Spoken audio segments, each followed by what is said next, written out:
Great. Hello, everyone.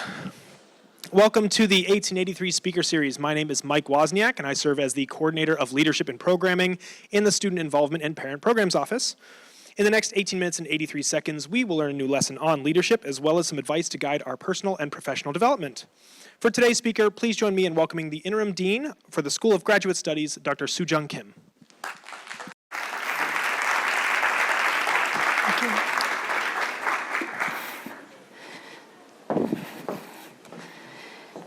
Okay, I'm a little nervous. Thank you so much for joining me today out of your busy schedule in person here and online. I appreciate that, and I'm honored to be part of this speaker series. I learned so much from the previous speakers, and I'm honored to be joining that group. So, oopsies. Okay. So when I was asked to speak about leadership, I thought about some common metaphors, that leadership as a journey, leadership as climbing a mountain, and then I realized that it comes more closer to home, and that's something that my husband and I do over summer, every summer here. We grow sesame leaves in our small garden. And for those of you who are not familiar, sesame leaves are very common ingredients in Korean food. And then my husband and I both are from Korea. And we work really hard to grow those in our little garden. And then at the end of the season, we harvest and then pickle them in different styles, like a spicy style and then sweet style. And then that provides nourishment over long winters here in North Dakota. Growing sesame leaves, I found it to be not easy. It requires a lot of daily care, consistency, and then attention every day. And it needs good soil, right amount of sunlight, and then protection. But when you tend them carefully throughout the summer, it gives you the nourishment that you need and your family needs throughout the winter and after that summer season ended. And that's, to me, is what the leadership is about. It's not the instant results, but then when you put on those consistent and faithful efforts, it provides a harvest that endures and sustains others for long years to come.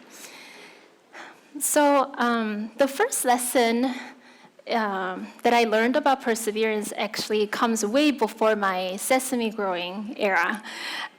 So when I was a child, I was a short track skater for a while. And then I was pretty small and I wasn't really strong. So when I go on a race, I usually start from at the back end of the group or second to last. And then what I did well was that I would just look for an opportunity. And then when it's a longer race, like 1,000 meters or 1,500 meters, then I sometimes a few laps left, and then I see an open lane. And then at that point, everyone's tired, but I give what I had at that moment until I cross the finish line. And then sometimes then I ended up finishing the race with the first, second, or third place, a little better than my starting position.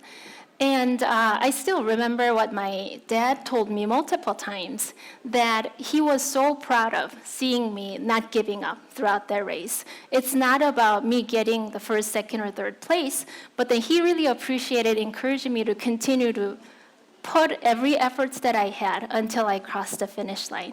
And that lesson has stuck with me for a long time. And then, just like in skating, leadership, I believe we don't always get to start from the very beginning. We don't always have the advantageous positions.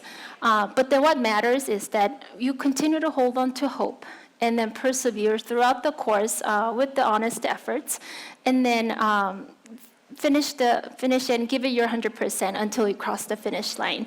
So to me, perseverance and then continue stay in the race was more important than the starting position. And oftentimes, the harvest comes usually later, not sooner. My dad also talked a lot about the importance of seeing the trees and forests at the same time. So meaning that balancing short-term and long-term perspectives. when we grow sesame leaves, we often have to put our daily efforts, obviously, water them, weed them, and then making sure that they're protected from the unexpected storms. But then we hold on to hope. After this end of the summer season, they provide the nourishment for the season ending. In other words, we can't just focus on daily tasks, but then we kind of have to picture ourselves about the long-term reward and what it's going to look like after those efforts. So I'm a firm believer of having a 10, 20, 30-year vision, whether it's for your organization, whether it's for yourself. At earlier stages of my career, I thought that vision should be around what do I need to do at that point, 10, 20, 30 years later? What kind of position that I have to be in? But then I started changing my perspectives and then focus really on what kind of person I want to be in 10, 20, 30 years later. And that gives me clarity. Then what do I need to do today to make that happen? And then what's cool about that is that when you do that, when you find your todays, you get to bring your vision to life and today's life. So you don't have to wait until you see the results in 10, 20, 30 years later. You get to actually live that today, and that's the fun part. And this is really the idea of day by day or day to day kind of principle that I try to live and lead. And showing up each day, following through your commitment, and then trusting that over time, when you put those efforts, they will shape the bigger picture. And that's what I strongly believe in. Another lesson that I also learned from skating days is about strength. And again, I wasn't really the strongest or the tallest or skater. And then oftentimes, so then I started kind of in the back. But I think it's in the leadership, the same is very true. That for a long time, and I still sometimes do that, I didn't really see myself as a leadership material. I am an extreme introvert. And then, so when I have to meet back-to-back meetings, I need some 30 minutes in my office to charge my social battery. And I was shy, I was really not popular, and I don't easily make friends. And that's just who I am. But then that made me realize that that's actually my superpower. Because I am not really focused on pleasing everyone, and I can't make everyone happy. And I don't consider myself as a people pleaser. And that really let me focus on what then matters the most at the time.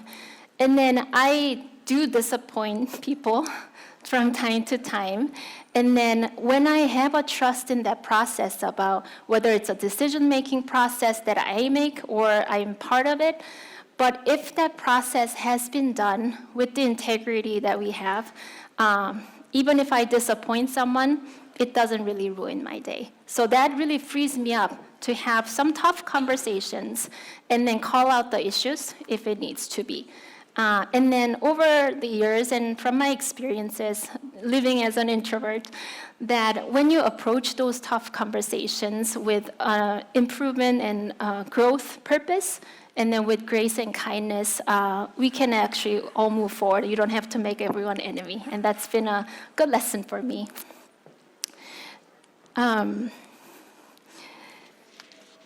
When you grow sesame leaves, we all know whenever you grow any plant, we need sunlight and good soil. Sunlight to me is the transparency. And it lets people see who you are and lets people see what's the process like. But then when the transparency or sunlight itself is not good enough, maybe we get plenty of light, but then if we don't have the good soil, meaning that I see like our actions don't match with our words, for instance, then the sunlight doesn't really become a powerful thing to grow and help the plants thrive.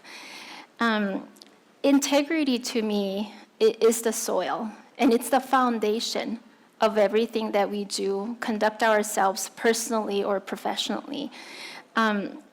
When the integrity is strong, meaning to my definition, you follow through what you said you would do it, and then you're fair and being honest in the process, then that's the perfect combination of being transparent and have the integrity for then the plans to grow and the trust builds. So together, those two things, transparency and integrity, creates the conditions that we continue to build a trust that lasts and deep. And we talked about in our intro to our new graduate student session, we talked a little bit about transparency and integrity as a new incoming graduate teaching assistants and those new roles. And then we were talking about that you can be a very private person, but still be extremely transparent. And then we were having the conversations about what that integrity means to us. And then I used some examples. I strongly believe in that do what you said you would do. And sometimes no one's watching, but then it's important that you are the one that actually watching yourself, and then keep up with your word. Do what you have committed to do so. And we had a really good conversation between with our graduate students.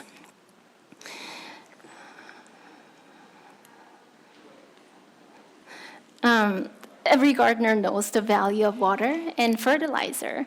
And to me, mentors have been that fertilizer. And I've been so blessed and lucky to have so many different mentors here on campus in the community on every step of my phase. And sometimes the questions were very personal, and to me, kind of thinking back, it was childlike. So when I had my first baby, and I was just starting off my tenure track, and then I just didn't know how to raise a baby, and then how to balance my job with a younger kid. And then I wanted to be successful in what I do, but then it was very challenging. So I get to ask those questions. Later on, when I step into some of the administrative roles, a big question that I still try to wrestle with today is that how can I balance? How can I do both in administrative roles and my scholarly activities that I am really passionate about? And physically, sometimes it's hard because we only have limited time. But then those are the questions that I wrestle with continuously. And then I was able to talk through with my mentors to get their wisdom and their counsel as I kind of navigate those situations. And I believe that way, providing the mentorship and then getting the mentorship is something that I see as an important fertilizer for the leadership. And then supporting my team's efforts, and then knowing that they are nourished here when we work together, and they are strongly encouraged to pursue opportunities, and then maybe even realizing the potential they may not have realized before starting working together. So my charge here, if we have young students, faculty, and staff, is that go seek out mentors on campus and in the community. What I've learned so far for my 10 years here in Grand Forks is that we have just so many people who are so generous about sharing their wisdom and guidance. Doesn't mean that you have to take, obviously, everything, but then that helped me so much to think through and navigate those some of the issues that I was wrestling with. But then we all know that it's not just the young or new career faculty, students, or staff members. We all need, at every step of our career, some mentors. I have 2 official mentors that I designated as my mentors, so they know that they're mentors. But then there are so many other people, unofficial mentors, that they may not know that they're my mentors, but then I take advantage of their wisdom and their experiences. So be extremely generous about it. That's what I'm trying to do too. Extremely generous about sharing your knowledge, wisdom, and helping them find their path, but also receive that mentorship with the grace and then grateful heart, and then pay that back later when you get a chance to.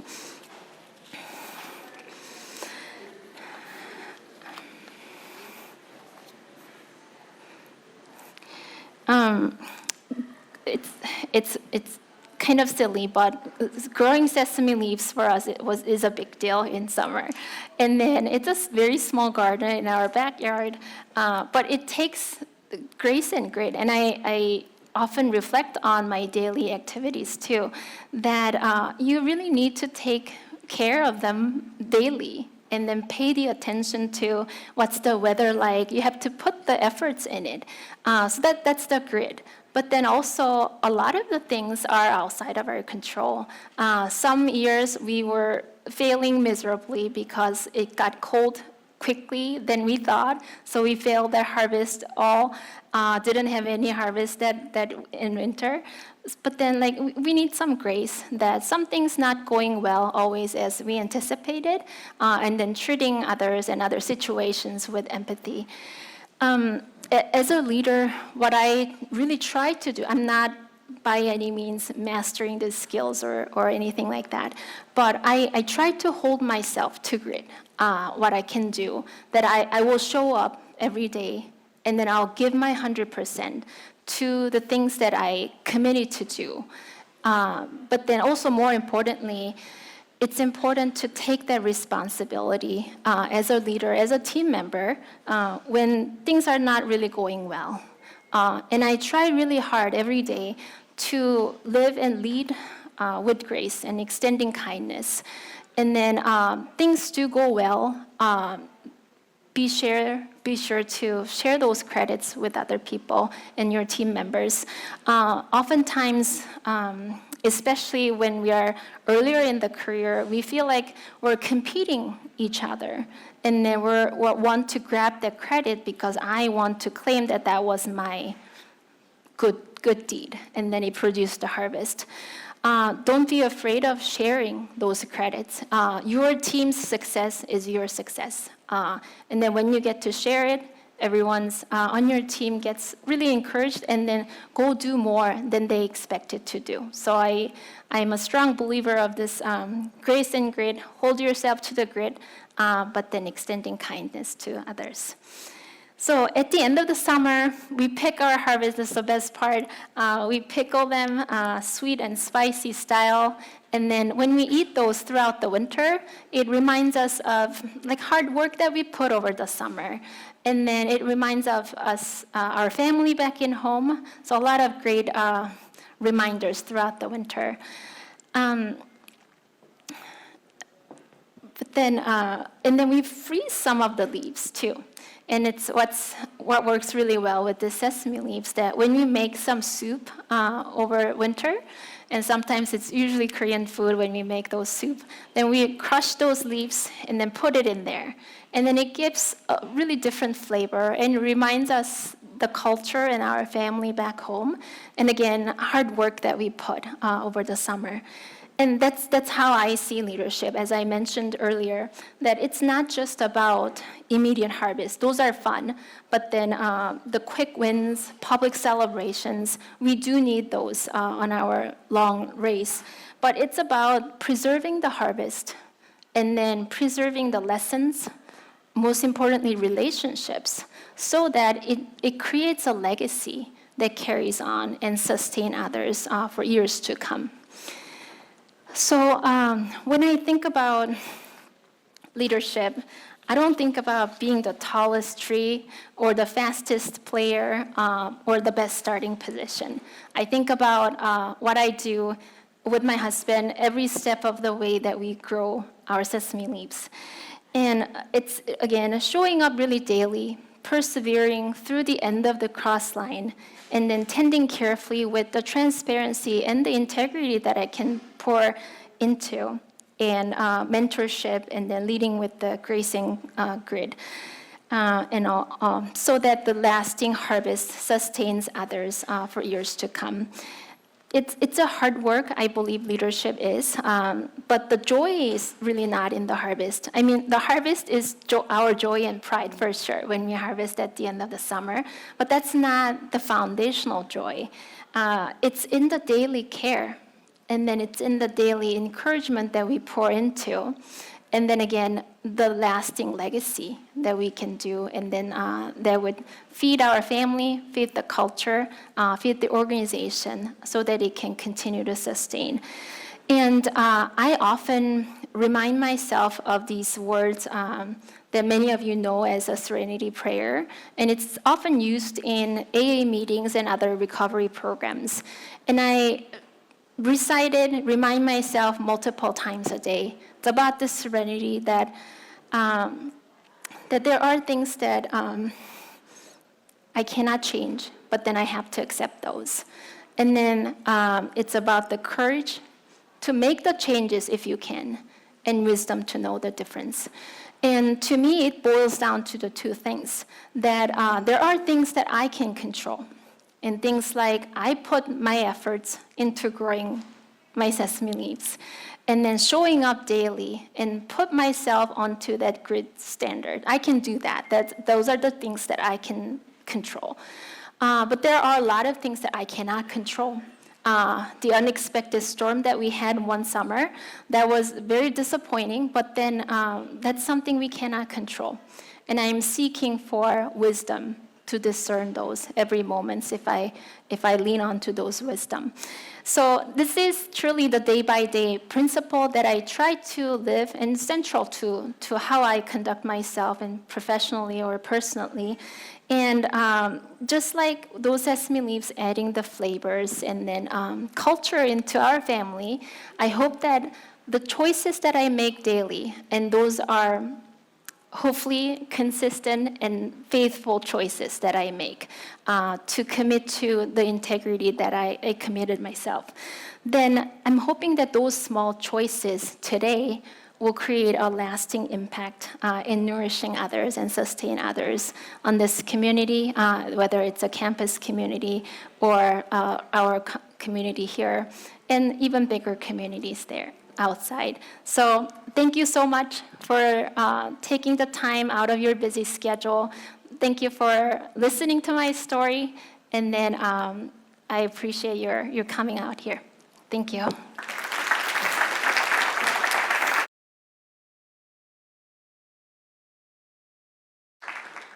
All right. Thank you, Dr. Kim. We appreciate it. And thanks to all of you for coming.